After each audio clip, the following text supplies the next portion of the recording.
బట్టి అతిశయింపకూడదు. ఐశ్వర్యవంతుడు తన ఐశ్వర్యం బట్టి అంటే సింపుల్గా చెప్పాలంటే నాకు జ్ఞానం ఉందని అనుకోకూడదు, నాకు ఐశ్వర్యం ఉంది అని అనుకోకూడదు, తర్వాత సౌర్యం ఉందని కూడా అతిశయింపకూడదు. ఎందుకనంట ఇవన్నీ మనకి ఎవరి చేత అనుగ్రహించబడినాయి అంటే అనుగ్రహించిన వాడు దేవుడే. సో దేవుని బట్టి అతిశయించడం మానేసి దేవుడు అనుగ్రహించిన వాటిని బట్టి మనం ఏం చేస్తాము అంటే కొన్నిసార్లు అతిశయిస్తాం. అందుకే మనం మార్చి ఒకసారి చదువుకోవాలన్నమాట. మనం ఎవరు కూడా దేనిని బట్టి అతిశయించడానికి వీలు లేదు. ఇది తర్వాత ఎన్ని సెంచరీలు దాటినా కూడా ఇదే. ఎందుకంటే ఎవరు గొప్ప చూపేదంటే దేవుడే. అక్కడ కింద 24వ వచనంలో ఏం రాయబడింది? అతిశయించువాడు దేని చెప్తున్నాడు. ఇప్పుడు సూర్యుడు సౌర్యాన్ని బట్టి అతిశయించొద్దన్నావు, జ్ఞానాన్ని బట్టి అతిశయించొద్దన్నావు, ఐశ్వర్యవంతుడు ఐశ్వర్యాన్ని బట్టి అతిశయించొద్దు. మరి దేన్ని బట్టి అతిశయించాలని కింద రాష్ట్రం. దేన్ని బట్టి అతిశయించాలంటే మనం భూమి మీద కృప చూపుచు నీతి న్యాయములు జరిగించుచునున్న యెహోవాను నేనే అని గ్రహించి నన్ను పరిశీలనగా తెలుసుకున్నదాన్ని బట్టియే అతిశయింపవల్ల అట్టి వాటిలో నేను ఆనందించువాడు. దేనిని బట్టి ఆనందిస్తాడంట దేవుడు? భూమి మీద ఏం చూపుతున్నాడంట? ఆయన కృప చూపుతున్నాడు, నీతి న్యాయములు జరిగిస్తున్నాడు. అట్టి దేవుడు నేనే అని నువ్వేం చేయాలి? గ్రహించాలి, పరిశీలనగా తెలుసుకో. దానిని బట్టే మనం ఏం చేయాలంట? అంటే మన అతిశయ కాలం ఎవరై ఉండాలా? దేవుడే అయి ఉండాలి.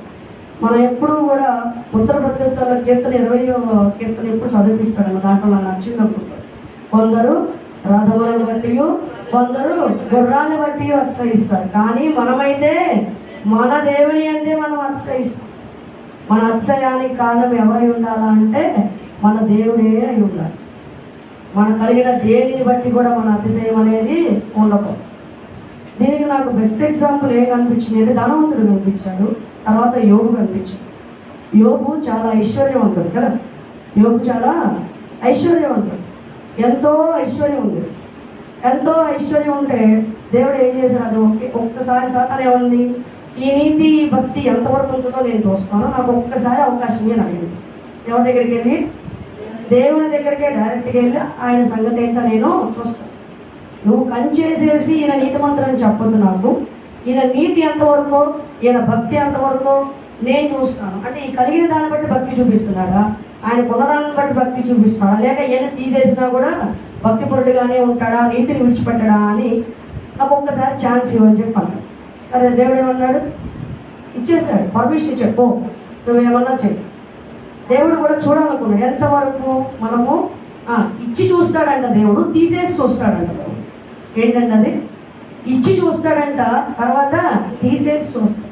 ఇప్పుడు ఇచ్చి చూశాడు, నీతిమంతుడిగానే ఉన్నాడు, తీసేసినా కూడా ఎలా ఉంటాడు అని దేవుడు కూడా చూడాలనుకున్నాడు. అబ్రహాం కూడా ఉన్నాడు దీనికి ఎగ్జాంపుల్, బెస్ట్ ఎగ్జాంపుల్. అబ్రహాంకి ఎన్నో ఏళ్ళు వాగ్దానం చేసిన తర్వాత ఎన్నో ఏళ్ళకి ఏమైంది? కొడుకు. అప్పుడు దేవుడు పరీక్షించాడు, నన్ను ప్రేమిస్తున్నాడా లేదా, కొడుకుని బట్టి అతిశయిస్తున్నాడా, ఇచ్చిన నన్ను బట్టి అతిశయిస్తున్నాడా లేదా, ఇవ్వబడిన కొడుకుని బట్టి అతిశయిస్తున్నాడా అని దేవుడు టెస్ట్ పెట్టాడు. అబ్రహాం ఏం చేశాడు?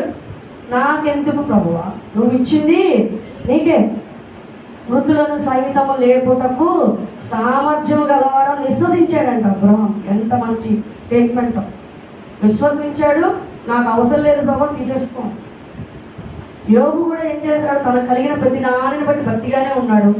తీసేసిన తర్వాత కూడా ఏమన్నాడు? యెహోవాయే ఇచ్చెను, యెహోవాయే తీసుకొనెను, ఆయన నామమునకే మహిమ కలుగును కాక. నాకెందుకు అయ్యా ఇవన్నీ ప్రభు, నువ్వు ఉన్నావు కదా, నువ్వు ఉన్నప్పుడు నాకెందుకు ఇచ్చేది, నువ్వే తీసుకునే. దేవుడు అందుకనే నీకు ఇచ్చిన దాన్ని బట్టి నువ్వు అతిశయిస్తావా అని ఇచ్చి చూస్తాడు. ఇచ్చి లేకపోయినా నువ్వు దీన్ని బట్టి నన్ను బట్టి అతిశయిస్తావా అని తీసేసి చూస్తావు. కొంతమంది ఏం చేస్తాం? మనం ఇచ్చిన దాన్ని బట్టి ప్రభువానికి స్తోత్రం, ప్రభు నాకు ఎన్నో మేలు చేసావు, ఎన్నో చేసామంటాడు. అది లేదనుకోండి, అప్పుడేమవుతుందంటే ఏం చేసావు ప్రభు, మాకు ఏమన్నా, ఏం జరుగుతుంది అని అంటే ఇచ్చిన స్తోత్రమే, ఇవ్వకపోయినా అన్నీ కూడా ఏ చిత్తంలో ఉంటాయి? దేవుడు. అందుకనే దేవుడు ఏం చేస్తాడంటే ఎవరు దేనిని బట్టి కూడా అతిశయించొద్దు. మీకు కలిగినది ఏది కూడా మీది కాదు. అందుకనే అక్కడ ధనవంతుడితో అంటాడు దేవుడు, ఏమంటాడు? ధనవంతుడు చక్కగా, నేను సంవత్సరాలకు తరబడా ధనాన్ని కూర్చుకున్నాను, కొట్లన్నీ పగలగొట్టి కొత్త కొత్త కొట్లు కట్టించుకున్నాడండి. ఇంకా సంవత్సరాలకు సరిపడా నేను కూర్చుకున్నాను, నా ప్రాణమా తినుము తాగుము సుఖించును అన్నాడు. ఏమన్నాడు దేవుడు?